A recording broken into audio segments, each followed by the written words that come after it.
Hi, I'm Sue. Thank you for joining me for today's Bible reading for January 9th.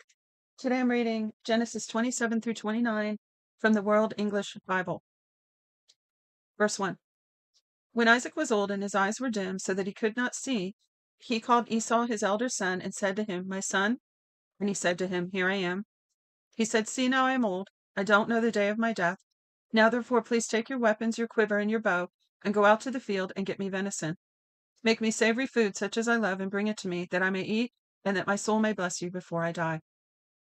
Rebekah heard when Isaac spoke to Esau his son. Esau went to the field to hunt for venison and to bring it. Rebekah spoke to Jacob her son, saying, "Behold." That's interesting. It said Esau. She heard when Isaac spoke to Esau his son, and then it says that she spoke to Jacob her son. So it continues with this idea of a rivalry between them, because I think it was yesterday's reading. It said Isaac loved Esau and Rebekah loved Jacob. So they had favoritism going on in their family. Not the only dysfunction happening here. So let's see, where did I leave off? It said, Rebekah spoke to her son, saying, "Behold, I heard your father speak to Esau your brother, saying, Bring me venison and make me savory food, that I may eat and bless you before Yahweh before my death. Now therefore, my son, obey my voice according to that which I command you. Go now to the flock and get me two good young goats from there. I will make savory food for your father, such as he loves. You shall bring it to your father, that he may eat, so that he may bless you before his death." Jacob said to Rebekah his mother, "Behold, Esau my brother is a hairy man, and I am a smooth man. What if my father touches me? I will seem to him as a deceiver, and I would bring a curse on myself and not a blessing."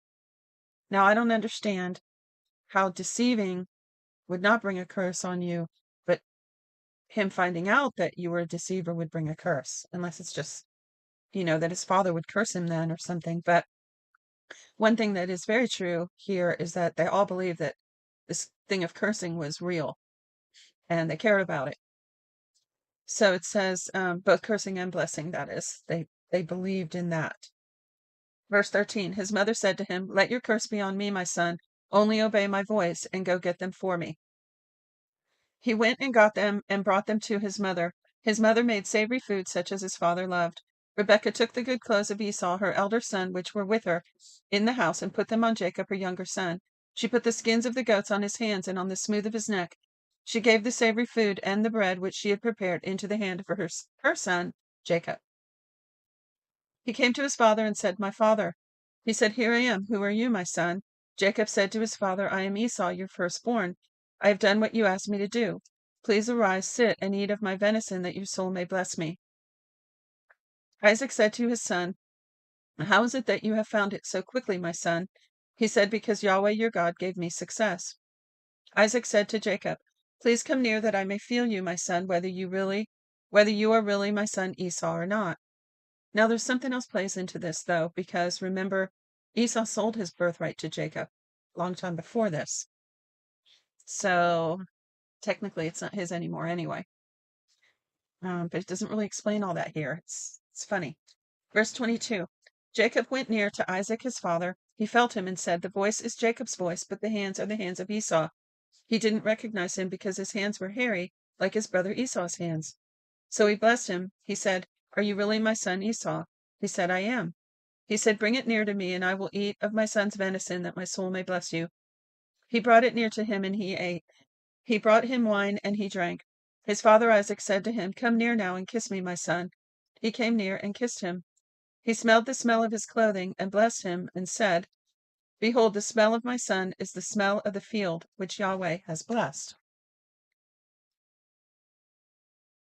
God gave you of the dew of the sky, of the fatness of the earth, and plenty of grain and new wine. Let peoples serve you, and nations bow down to you. Be Lord over your brothers. Let your mother's sons bow down to you. Cursed be every one who curses you. Blessed be every one who blesses you. As soon as Isaac had finished blessing Jacob, and Jacob had just gone out from the presence of Isaac his father, Esau his brother came in from his hunting. He also made savory food and brought it to his father. He said to his father, "Let my father arise and eat of his son's venison, that your soul may bless me." Isaac his father said to him, "Who are you?" He said, "I am your son, your firstborn Esau." Isaac trembled violently and said, "Who then is he who was taken. I'm sorry for that noise in the background.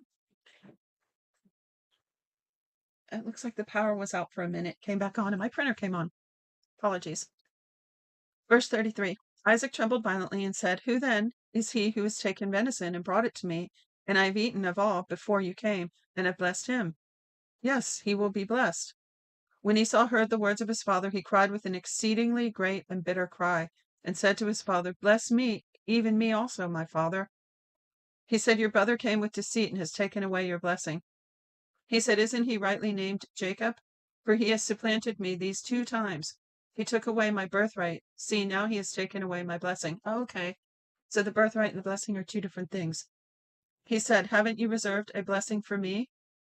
Isaac answered Esau, Behold, I have made him your lord, and all his brothers I have given to him for servants. I have sustained him with grain and new wine.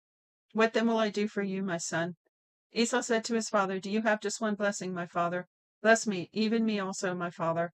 Esau lifted up his voice and wept.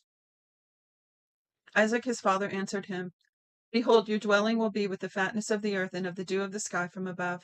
You will live by your sword, and you will serve your brother. It will happen when you will break loose, that you will shake his yoke from off your neck.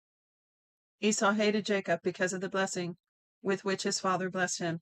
Esau said in his heart, The days of mourning for my father at hand, then I will kill my brother Jacob. The words of Esau, his elder son, were told to Rebekah.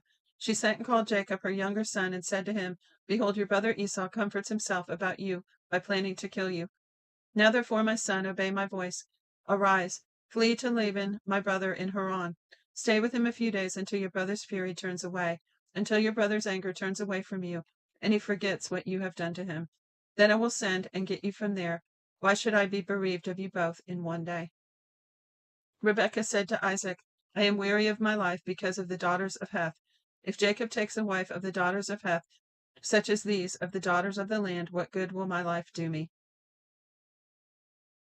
Verse 28. Chapter 28, verse 1. Isaac called Jacob, blessed him, and commanded him, You shall not take a wife of the daughters of Canaan. Arise, go to Padan Aram, to the house of Bethuel, your mother's father. Take a wife from there, from the daughters of Laban, your mother's brother. May God Almighty bless you and make you fruitful and multiply you, that you may be a company of peoples, and give you the blessing of Abraham to you and your offspring with you, that you may inherit the land where you travel, which God gave to Abraham.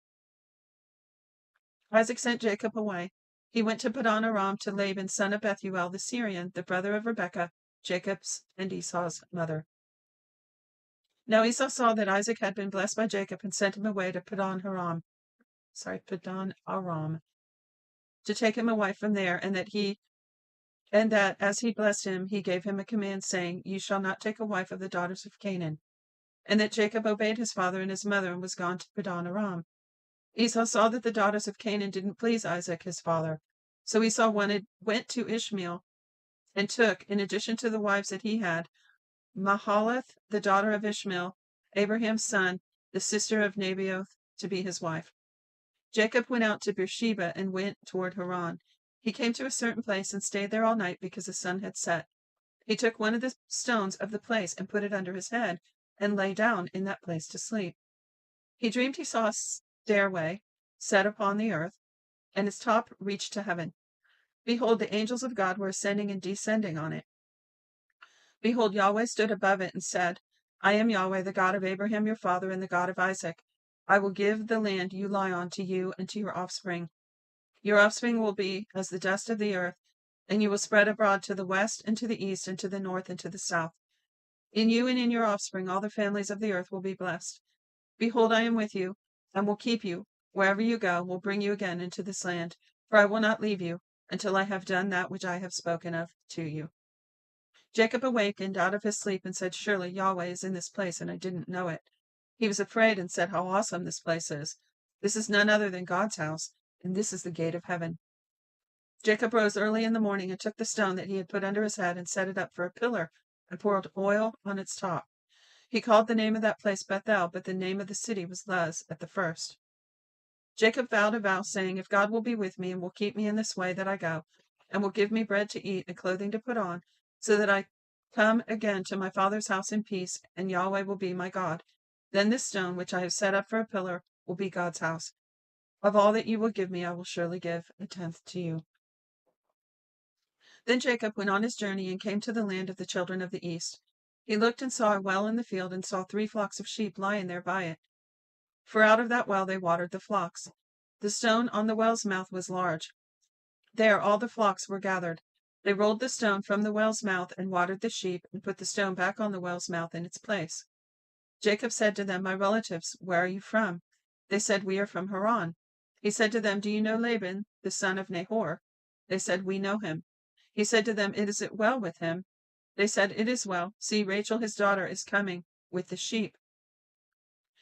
He said, Behold, it is still the middle of the day, not time to gather the livestock together. Water the sheep and go and feed them.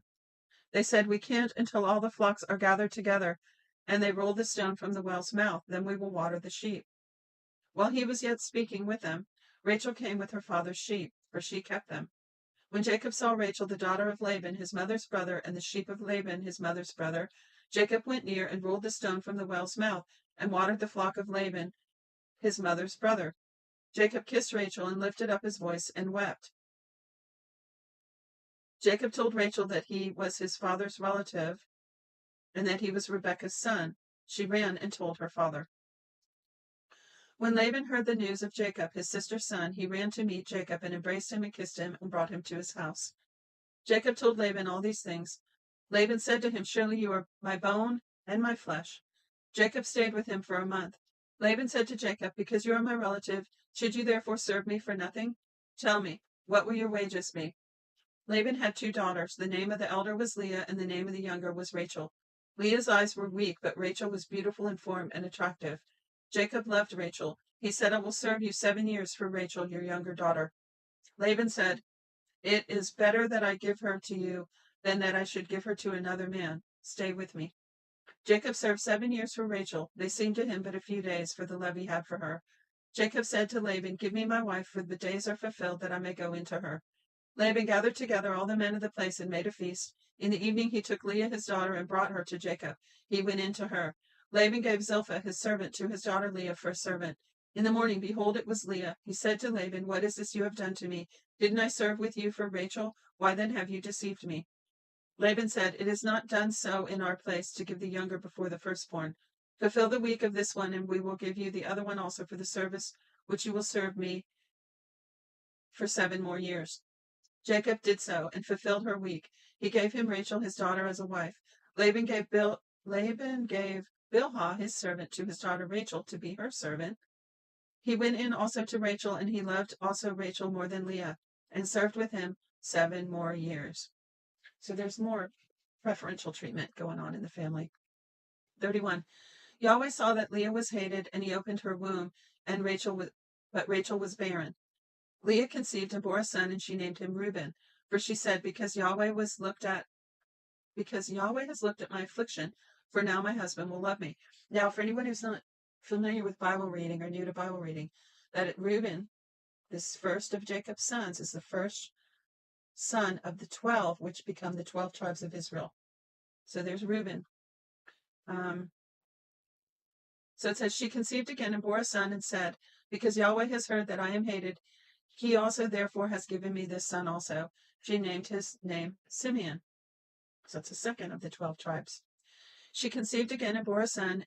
She said, Now this time my husband will be joined to me, because I have borne him 3 sons. Therefore his name was called Levi.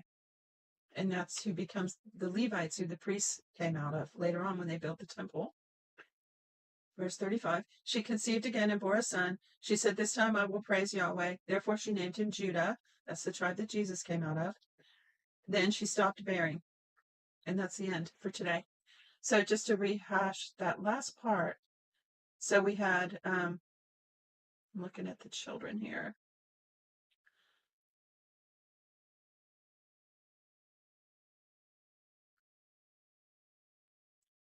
Should be right in front of me. I don't know why it's hard to find. Here we go. So we had Reuben, and then we had, Simeon, and then Levi, and then Judah. So the first 4 of the 12 tribes of Israel. So tomorrow we start with Genesis 30, I think to the end. I'm not sure. Trying to look at my sheet. But let me just check real quick. December, January. Oh no, that's right. We've got a ways to go because there are 50 chapters in this book. So tomorrow we'll be reading 30 and 31 for January 10th. I hope you'll join me. Be sure to check the description for special links there and also an email address where you can get your free 1-year Bible. Until next time, shalom.